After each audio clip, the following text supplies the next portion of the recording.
సన్యాసిపురం అనే ఊళ్ళో ఉండే జనం చాలా స్నేహంగా సఖ్యంగా ఉంటారు. ఎన్నో తరాలుగా ఆ ఊళ్ళో ఆ సంప్రదాయం వస్తూ ఉంది. కేవలం ఆ సంప్రదాయం వల్లనే వాళ్ళ ఊరి పేరు చుట్టుపక్కల ఊళ్ళలో మారుమోగేది. అంత మంచి సంప్రదాయం ఏమై ఉంటుందనుకుంటున్నారా? అక్కడ జనానికి నాది నేనే అనే స్వార్థం కన్నా నా వల్ల తోటివాడు కూడా బాగుపడాలి అనే విశాల హృదయం ఉండేది. ఒకసారి మధ్య వయసు రామారావు దగ్గరికి తన వయసే ఉన్న నారాయణ అనే వ్యక్తి వచ్చాడు. ఏంటి నారాయణ, ఇలా వచ్చావు? ఇంట్లో అందరూ కులాసానా? అందరూ కులాసానే రామారావు. నీతో ఓ చిన్న విషయం మాట్లాడిపోదామని వచ్చాను. ఏంటి నారాయణ అది? నీకు తెలుసు కదా, ఈ ఊళ్ళో మా పెద్దలు మిగిల్చిన ఆస్తులన్నీ నిలుపుకోలేకపోయామని. అందుకే ఇప్పుడు పిల్లలు ఎదిగేసరికి నా రెక్కల కష్టం తప్ప ఏడాదికో 2-3 నెలలకో ఇంట్లో ఇంత ధాన్యమో దిగుబడో వచ్చి చేరే దారి లేకుండా పోయింది. అందుకే మొన్నే నువ్వు కొత్తగా ఆ కొండ పక్క పొలం కొన్నావంట కదా, అందులో నేను చింత చెట్టు పెంచుకుందామని. భలేవాడివి నారాయణ. ఈ ఊళ్ళో పుట్టి పెరిగినోడెవడైనా తోటిోడు ఏమన్నా సాయం అడిగితే చేయనంటాడా చెప్పు? పాపం మీ నాన్న బతికొండగా బయటూరాలని గుడ్డిగా నమ్మి ఆస్తులేవి నిలుపుకోలేకపోయాడు పాపం. సరేలే, మేం కొత్తగా కొన్న పొలంలో ఆ చింత చెట్టేదో పెంచుకో. కనీసం ఏడాదికోసారైనా ఆ చింతపండు దిగుబడి వస్తుంది. అసలే పెళ్లికి ఎదుగుతున్న ఆడపిల్లుంది. తనకి ఇంత బంగారం కొనడానికైనా పనికొస్తుందిలే ఆ డబ్బు నీకు అంటూ ఒప్పుకున్నాడు. ఈ విధంగా ఆ ఊళ్ళో చాలా వరకు ఒకరి పొలంలో మరొకరు మామిడి చెట్లు, ఒకరి చెట్టు పంటని మరొకరు వాడుకోవటం, ఇలా ఏ భేషజాలు భేదాభిప్రాయాలు లేకుండా వాళ్ళంతా సోదర భావనతో బతుకుతున్నారు. ఇలా రోజులు మారుతున్నాయి. రామారావు పెద్ద వయసువాడయ్యాడు. అతని కొడుకు రవికి పెళ్లి సంబంధాలు చూస్తున్నాడు.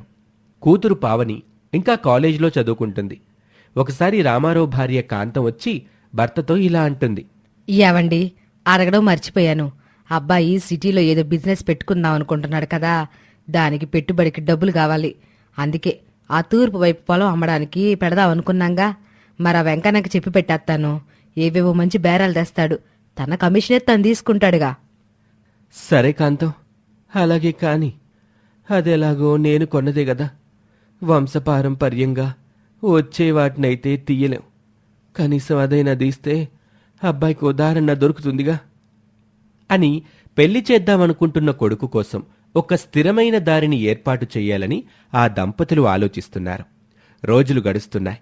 రామారావు కొడుకు రవి బిజినెస్ పెట్టాలనుకున్న సమయం దగ్గర పడుతుంది. కాని ఆ తల్లిదండ్రులు ఇంకా డబ్బులు సమకూర్చపోయేసరికి అతనికి విసుగొచ్చేస్తుంది. అమ్మా, ఇంకా ఎన్ని రోజులే ఇలా నేను వెయిట్ చేయాలి?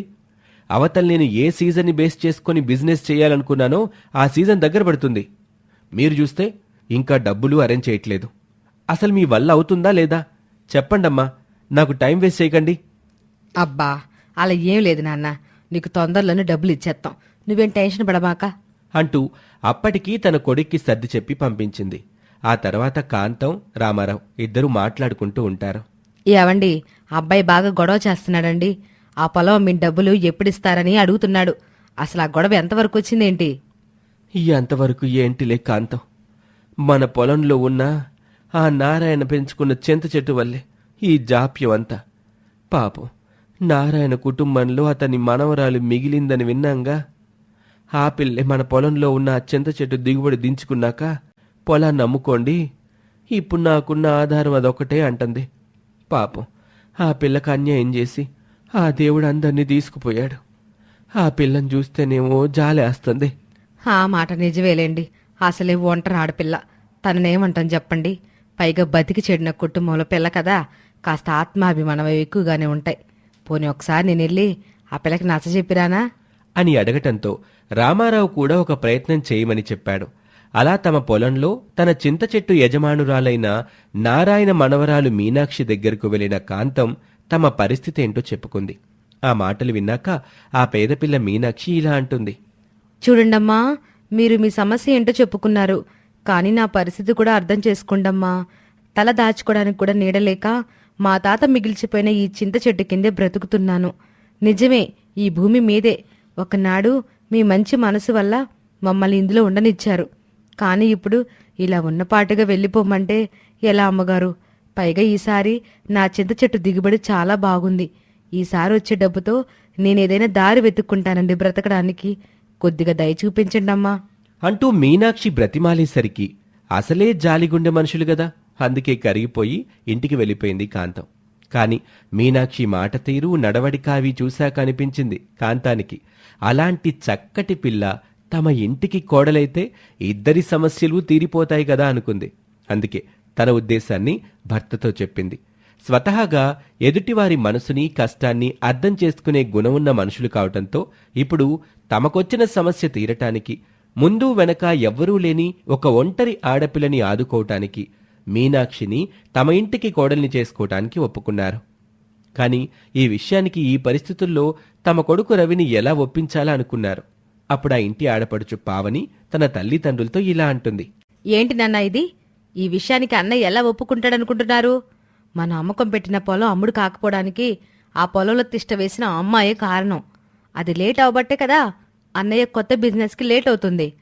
అవతల సీజన్ దగ్గర పడుతుందనే టెన్షన్లో అన్నయ్య ఉన్నాడు. మరిప్పుడు తనకు అడ్డుపడుతున్న ఆ పిల్లని తెచ్చి పెళ్లి చేస్తానంటే అన్నయ్య ఎలా ఒప్పుకుంటాడే అని ఆ ఆడపడిచడిగిన ప్రశ్నకి ఆ తల్లిదండ్రుల దగ్గర సమాధానం లేదు. అలా వాళ్ళందరూ ఒక కన్ఫ్యూజన్ స్టేట్లో ఉన్నప్పుడే అక్కడికి రవి వచ్చాడు. అమ్మా, నాన్న, మీరెందుకంత టెన్షన్ ఫీల్ అవుతున్నారు? మీరనుకున్నట్టే మన పొలంలో చింత చెట్టున్న మీనాక్షిని పెళ్లి చేసుకోవటం నాకిష్టమే అని చెప్పేసరికి ఆ తల్లిదండ్రులు సంతోషించారు. కాని ఆ ఆడపడుచు పావని మాత్రం షాక్ అయింది. ఇక కొడుకు పెళ్లికొప్పుకునేసరికి కాంతం వెళ్లి వెంటనే మీనాక్షిని ఒప్పించింది. ఎవ్వరూ లేని తను మంచి మనసున్న రామారావు కుటుంబంలోకి కోడలిగా వెళ్లటానికి ఒప్పుకుంది మీనాక్షి. అలా పేద కోడలు మీనాక్షి రవి భార్యగా ఆ ఇంట్లో అడుగుపెట్టింది. కాని మీనాక్షి మరదలు పావని మాత్రం ఇంకా తన అన్న ఈ పెళ్లికి అంత గమ్మున ఎందుకు ఒప్పుకున్నాడో తెలియక ఆ అయోమయంలోనే ఉంది. అందుకే తన అనుమానం తీర్చుకోవటానికి తన అన్నయ్య దగ్గరకు వెళ్ళింది.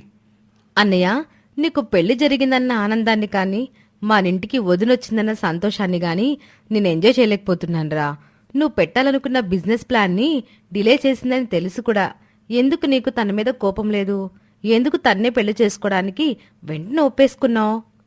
ఓసిన పిచ్చి చెల్లి, మా పెళ్ళయి అప్పుడే నెల దాటిందే, ఇంకా నువ్వక్కడే ఉన్నావా? సరే విను, అసలు నేను చెయ్యాలనుకున్న బిజినెస్ ఏంటనుకున్నావు?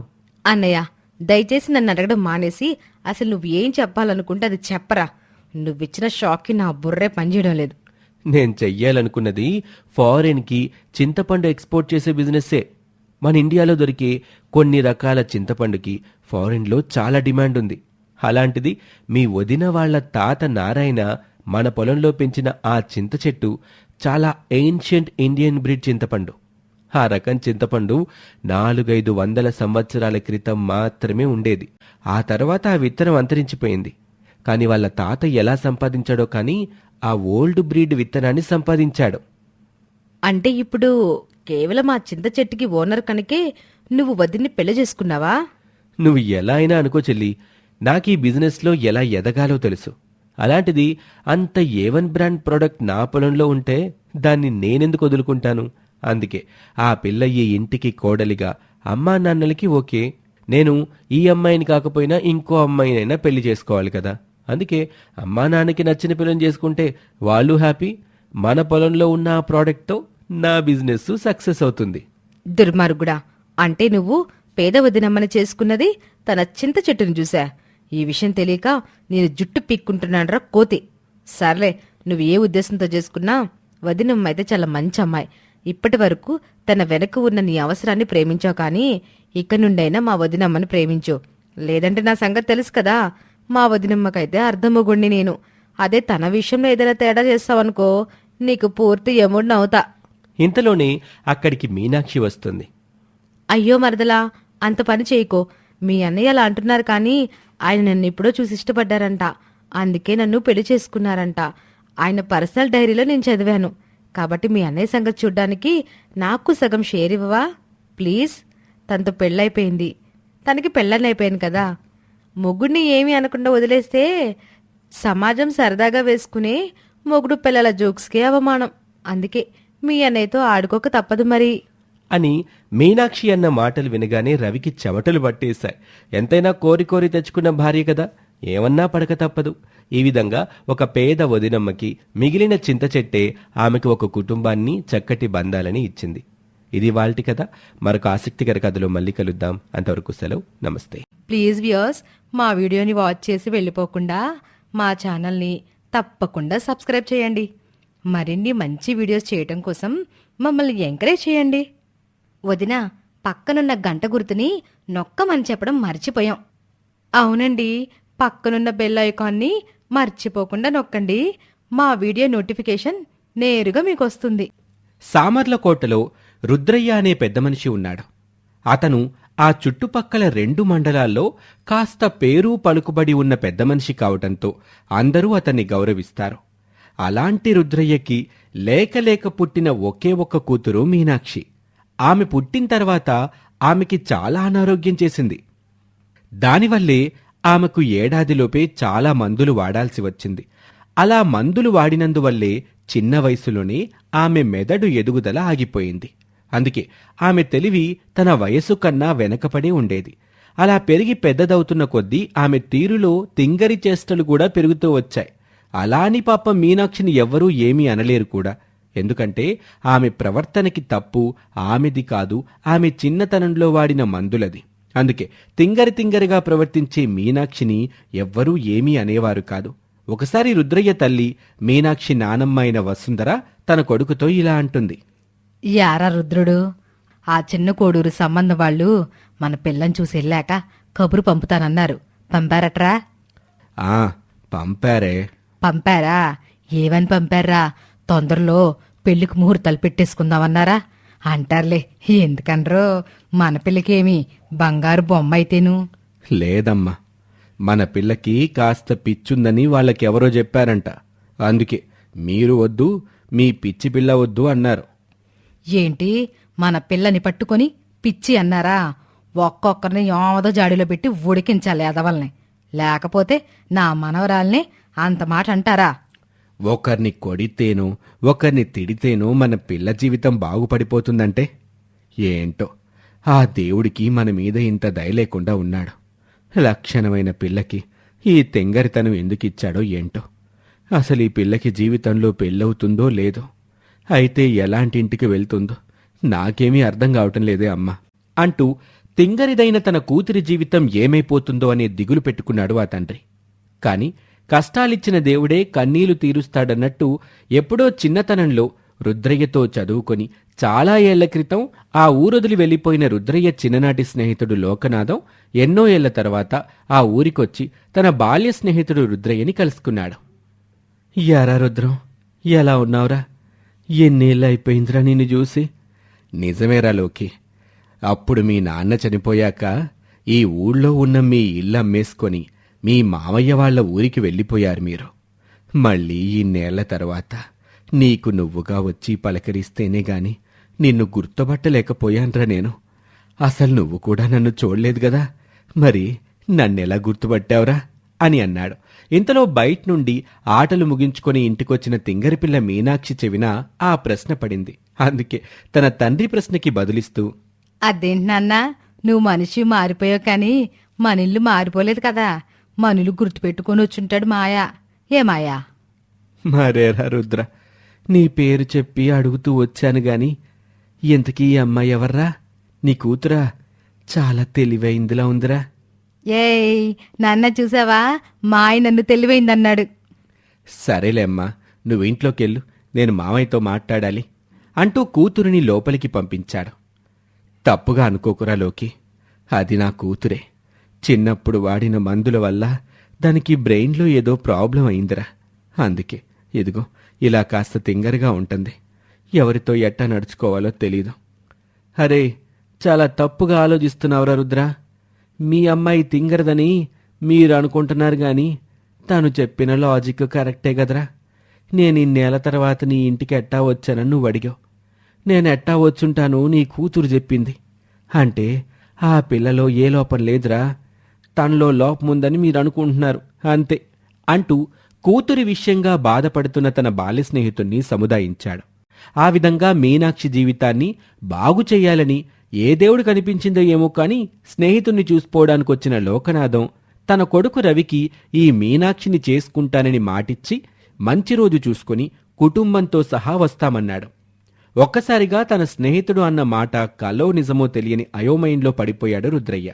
కాని కాసేపటికే తేరుకొని తన కూతురి అదృష్టానికి సంతోషించాడు.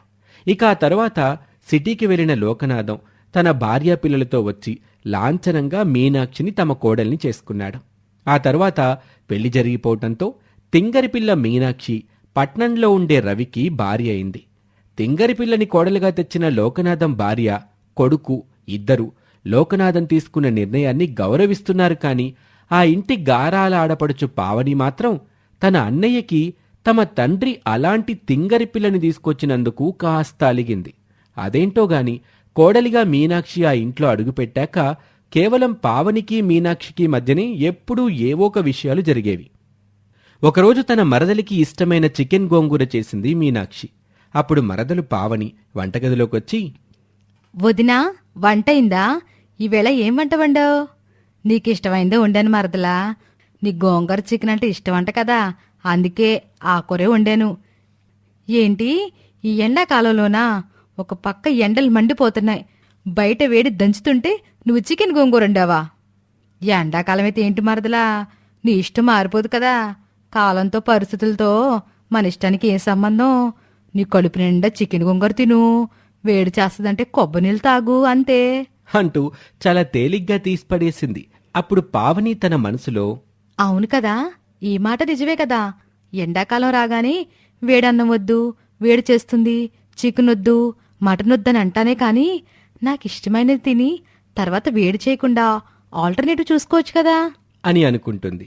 అలా తన వదిన తింగరిదే అయినా ఒక్కోసారి ఆమె చేసే పనులు, ఆమె ఇచ్చే జవాబులు చాలా లాజికల్గా అనిపించేవి ఆ మరదలికి. అందుకే అసలు తన వదిన నిజంగానే తింగరిదా లేక తెలివైందనే కన్ఫ్యూజన్లో పడిపోతుంది ఆ మరదలు. మరోసారి మధ్యాహ్నం ఎండ అత్యధిక డిగ్రీలున్న టైంలో ఇంట్లో వాళ్ళందరూ ఏసీ వేసుకుని చక్కగా కబుర్లు చెప్పుకుంటూ ఉంటారు. అదే సమయంలో తింగరి వదినొచ్చి ఏసీ నాపేసి సీలింగ్ ఫ్యాన్ స్విచ్ వేస్తుంది. అది చూసిన మరదలు, వదినా, ఇప్పుడు ఆ ఏసీ ఎందుకు ఆపినట్టు? ఈ ఫ్యాన్ ఎందుకు వేసినట్టు? బయట చూసావా ఎంత వేడిగా ఉందో? అలాంటప్పుడు సీలింగ్ ఫ్యాన్ వేస్తే పైన వేడి కిందకి దిగితే అసలు ఇంట్లో ఉండగలమా? ముందు ఆ ఫ్యాన్ ఆపి ఏసీ అయ్యి. అయ్యో నా మరదలా, ఎండాకాలం ఏసీ వేసుకోవడం ఏంటి అసలు? నువ్వు సరిగ్గా చదువుకున్నావా? మన పెద్దాళ్ళు ఏమంటారు? ఉష్ణం ఉష్ణేనా శీతలం అని. అంటే ఏంటి? వేడికి వేడి తోడైతే చలవని కదా అర్థం. మరిప్పుడు బయట వాతావరణం వేడిగా ఉంటే ఇంట్లో చల్లటేసి ఎందుకు వేసుకుంటాం? పైనుండి దిగే వేడిగాలినే వేసుకోవాలి, అప్పుడే మనుంటికి చలవ చేస్తుంది అంటూ తన తింగరి వదిన చెప్పిన లాజిక్కి నవ్వాలో ఏడవాలో తెలియని అయోమయంలో ఆ మరదలు పడిపోతే ఆ వదినా మరదల కన్వర్జేషన్ విన్న మిగిలిన వాళ్ళందరూ పక్కున నవ్వుతారు. ఇక ఈ విధంగా ప్రతిరోజు ఆ తింగరి వదిన చేసే పనులకి ఒక్కోసారి ఆమె చాలా మేధావి అనిపిస్తే, ఒక్కోసారి ఆమె చేసే పనులు చాలా ఫూలిష్గా అనిపించేవి ఆ మరదలికి. అందుకే తన తింగరి వదినమ్మ ఇచ్చే జలక్లకి తట్టుకోలేక పావని వెంటనే ఒక ఉద్యోగంలో జాయిన్ అయింది. ఆ వచ్చే జీతంతో తన వదినకి ట్రీట్మెంట్ ఇప్పించటం మొదలుపెట్టింది. అందుకే ఎందుకే చేస్తున్నావు అని ఎవరైనా అడిగినా, ఎందుకా? అదేంటో, ఇంట్లో మీరింతమంది ఉన్నా ఆ తింగరొదిన విషయంలో నా ఒక్కదానికే కదా ఏ ఎక్స్పీరియన్స్ అయినా. అందుకే కనీసం నా డబ్బులతో మంచి ట్రీట్మెంట్ చేస్తేనైనా వదినికి పూర్తిగా సెట్ అవుతుంది. ఎలాగో మీరు మరో 2 ఏళ్లలో నాకు పెళ్లి చేస్తారు. ఆ తర్వాత పిల్లలు, వాళ్ళ పెంపకం తప్పదు కదా నాకు. అలా ఆ పిల్లలు వచ్చేసరికి ఈ తింగరొదిన ఇలాగే ఉందంటే ఈవిని చూసి నా పిల్లలు జీవితాంతం అలాగే ఎక్కడ తయారవుతారో అనే భయానికి ఇప్పుడు నేను వదినికి ట్రీట్మెంట్ చేస్తున్నాను. ఈ విషయంలో నన్ను ఎవరూ ఆపలేరు అంటూ తన వదిన ఇచ్చే స్ట్రోక్స్ని తట్టుకోలేక ఆమెకి తింగరితనం పోగొట్టాలనే ప్రయత్నం మొదలుపెట్టింది ఆ మరదలు. ఈ విధంగా తింగరి వదినతో అల్లరి మరదలికి వచ్చిన పాటలు అన్నీ ఇన్ని కాదు. ఇది ఇవాల్టి కదా. మీ అభిప్రాయాన్ని కామెంట్ రూపంలో చెప్పండి. ఒకవేళ ఇప్పటి వరకు మీరు మా ఛానల్ని సబ్స్క్రైబ్ చేసుకోకపోతే వెంటనే సబ్స్క్రైబ్ చేసుకోండి. Thank you for watching. Yamini పావనిని కోప్పడి వెళ్ళిపోయాక గంగమ్మ మనవరాలు లచ్చి కూడా గుడ్డిపిల్ల యామిని వెంటే లోపలికి వెళ్ళిపోతుంది. చాలా బాగా అన్నావు యామినమ్మా. ఆ పావనికి ఇలాగే జరగాలి. తన తెలివితేటలు చురుకుతనాన్ని చూపించి చిన్నతనం నుండి నీ ఇంట్లో నిన్నే పరాది అని చేశారు. అరే, దేవుడు చిన్నచూపు చూసి చూపు ఇవ్వనంత మాత్రాన నువ్వు మనిషివే కాదా? అందరూ తన వెనకాలే ఉంటారు, తనే కరెక్ట్ అంటారు అని ఎప్పుడూ చెప్పే విధంగానే పావని మీద యామినికి ద్వేషాన్ని స్పూన్ ఫీడ్ చేస్తుంది. అప్పుడు గుడ్డిపిల్ల యామిని ఇలా అంటుంది. ఈ ఇంట్లో నా స్థానాన్ని లాక్కొని ఆ పావని నా ఆస్తితో నా ఇంట్లో ఉంటూ ఎలా ఆనందంగా ఉంటుందో నేను చూస్తాను అని యామిని అంటుంది. ఇక ఇదంతా ఇలా ఉంటే చెల్లెలు అంత పెద్ద మాట అనేసి వెళ్ళిపోయాక పావని బాధపడుతూ తన గదిలోనే కూర్చుంటుంది. అప్పుడు జ్యోతి ఆ గదిలోకొస్తుంది. పావనితో ఇలా అంటుంది. పావని, చెల్లన్న మాటలకి బాధపడుతున్నావా అమ్మా? అబ్బే లేదమ్మా, అయినా ఈ విషయం నీకెవరు చెప్పారు?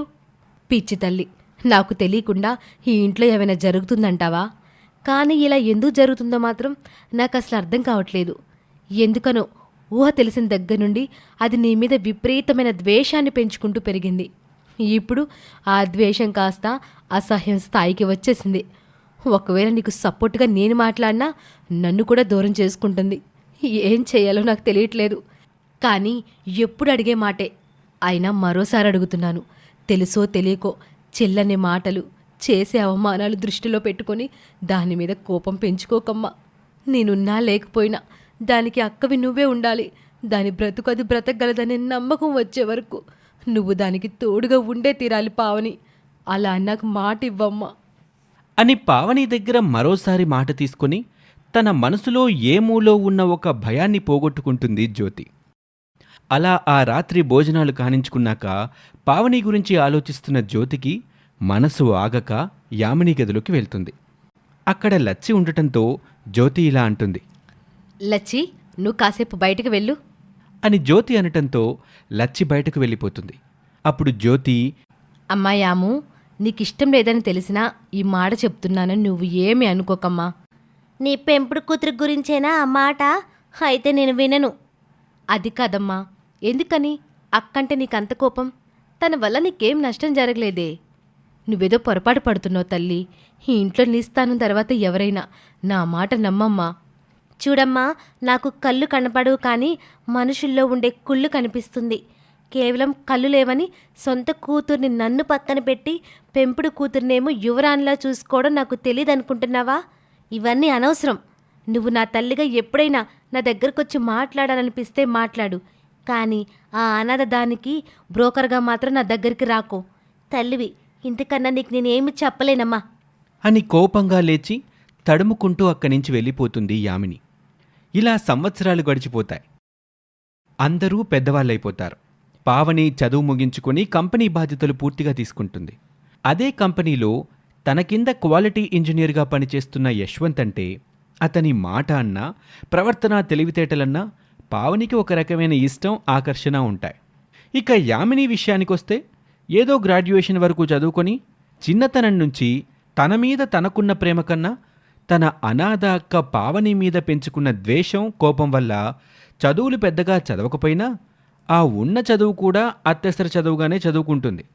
ఇక లచ్చి విషయానికొస్తే తన నానమ్మ గంగమ్మ చనిపోయి 3 ఏళ్ళైపోయినా యామినికి నమ్మిన బంటులాగా సొంత పని మనిషిగా ఎప్పుడూ ఆమె వెన్నంటే ఉంటూ ఆమె అవసరాలు తీరుస్తూ తన మనసుతో పాటు యామిని మనసుని కూడా పాడు చేస్తూ జీవితాన్ని నెట్టుకొస్తూ ఉంటుంది.